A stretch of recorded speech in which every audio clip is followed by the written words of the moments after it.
Is the Automatic GT any good? We'll find out in today's review. I'll include a link to the Super Ford's website in the description down below. They're providing us with this Mustang GT. Let's get right into it.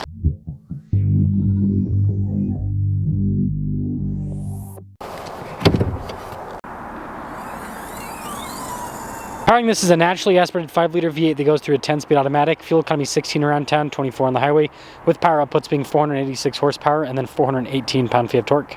Functional! If you're able to, I'd really appreciate it if you would subscribe. It really helps out the channel. Now, you guys already saw the functional hood venting there, and then as with all new Mustangs, you got the cool new light design. It's got some fun animations to it, which I think adds to the flair. And then you notice the Mustang horse is in chrome.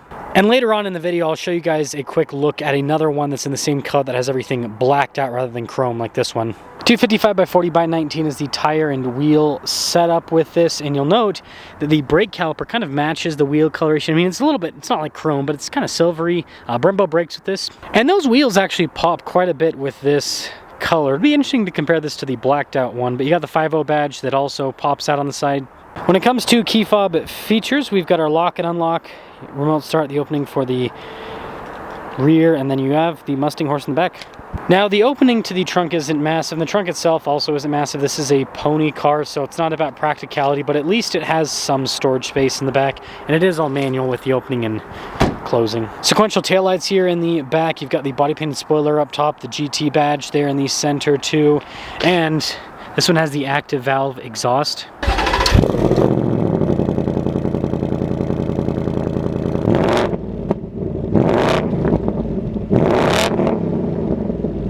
That will cap things off for the exterior of this Mustang. Let me know what you guys think about the blue paint. Let's now take a look at the interior. Blind spot monitoring with the mirrors. You've got memory seats. You have your window controls, mirror adjustments down below. And there is some nice soft touch on the door panel itself. Now, even the back seats have the nice kind of like leather trim. They're perforated down the center. Obviously not a ton of space back there. It's kind of more of a storage area rather than a place for passengers. And the front seat continues that theme with the nice trim. It's partially power, partially manual with the adjustment. Ford does give you a nice finish on the pedals at the bottom. And then when it comes to the steering wheel itself, soft touch all around. You can see this perforated trim in the center section. Paddles on the back for the 10-speed. You have quite a few controls on the front face, like your volume controls, that's for the steering adjustment. Your drive mode's on the other side. This does have adaptive cruise control as well. And then, being a new gen Mustang, it's full digital with the gauge cluster, and that means you have an animation for the drive modes as you're going through them.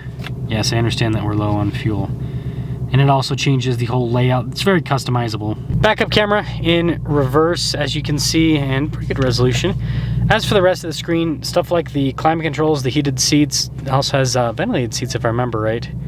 Yeah, you've got heated and ventilated seats. All of that is built into the screen now, the heated steering wheel. But at least it's always there at the bottom. Now, one of the coolest tabs in the screen is this Mustang tab. This is where you can change the cluster theme, for example. You can do the match with the drive mode, or you can do some of the old school themes. So I think that that's kind of a fun part of it. There are still a few physical controls just below for the volume, and then for like the auto stop start for that Mustang page I just pulled up too. Some USB ports to the 12 volts. Got the shifter here for the 10-speed automatic. Parking brake behind it. Some cup holders. Center console as well. Nice trim on the top of the center console. And I like the dash setup too. I think that looks really good. So 2026 GT, this is Adriatic Blue. Total MSRP in this one is $61,560. Let's see how this Mustang performs. So there is the other one that has everything blacked out. Sorry, the window sticker's kind of in the way. But, I mean, it looks as what you think it would look like. The grill's blacked out, the Mustang horse is blacked out, the wheels are blacked out. They look somewhat similar, but, I mean, I think that one looks a little bit cleaner with the overall design, having everything blacked out versus, you know, this having kind of a mix where you've got like the darker bezel with the headlights, kind of like blacked out looking headlights, but then, yeah, other stuff isn't. So, the automatic Mustang, you know, I don't think this actually gets all that much hate. I think a lot of people respect it because it's a pretty darn good transmission. It's pretty quick to respond. Smooth, that's for sure, with the V8. Now we gotta go really really slow here because people just kind of cut across just like that. Continuing along here. The V8's incredibly smooth, and this is the thing I love about naturally aspirated V8s. They've got great top end, the low end's great, and the delivery just all throughout the power band is smooth. You always have power, you always have torque. And you don't have to fight for it either. It's not like you gotta rev the engine out for it to feel good. And if you look at the torque curves of NA V8s compared to turbocharged engines, what you'll see is a lot of the times the NA V8, well, all the time, the NA V8 will have the torque at higher RPMs, peak torque. But that's not the whole story, because if you look at the rest of the power band, yes, I understand. If you look at the rest of the power band, then what you'll see is most of the torque will be available at very low RPMs. Like a lot of these NA V8s will produce like 90% of their peak torque sub 2,000 RPMs.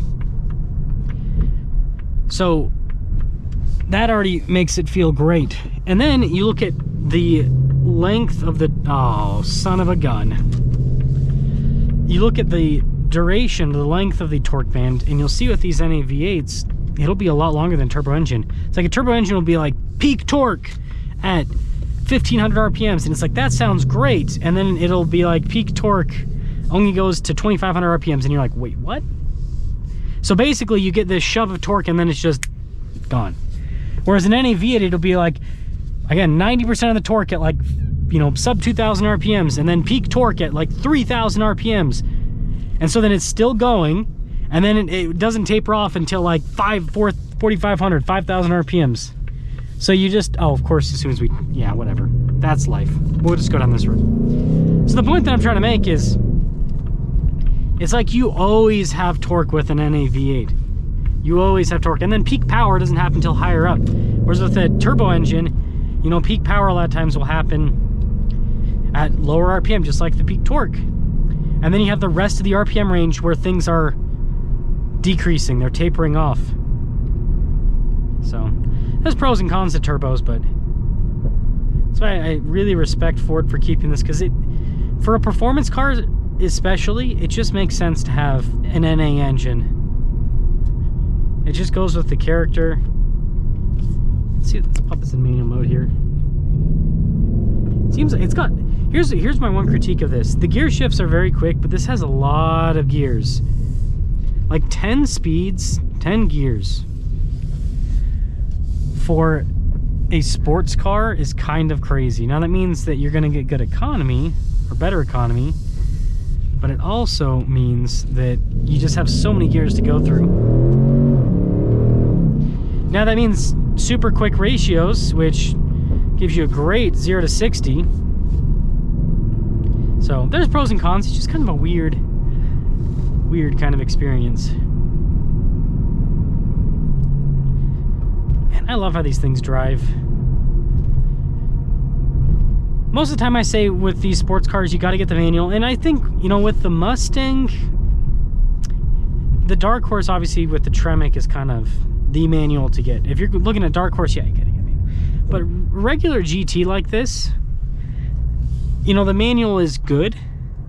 It's not great. It's not the best manual transmission. I would say that you're fine getting the automatic. If you don't know how to drive manual and you don't want to stress about it, the automatic's really fun. Great power. And the paddle shifters are pretty engaging. Still never going to be as engaging as a manual, but you know, just because this has a V8 and everything, I think it comes together pretty darn well. It works.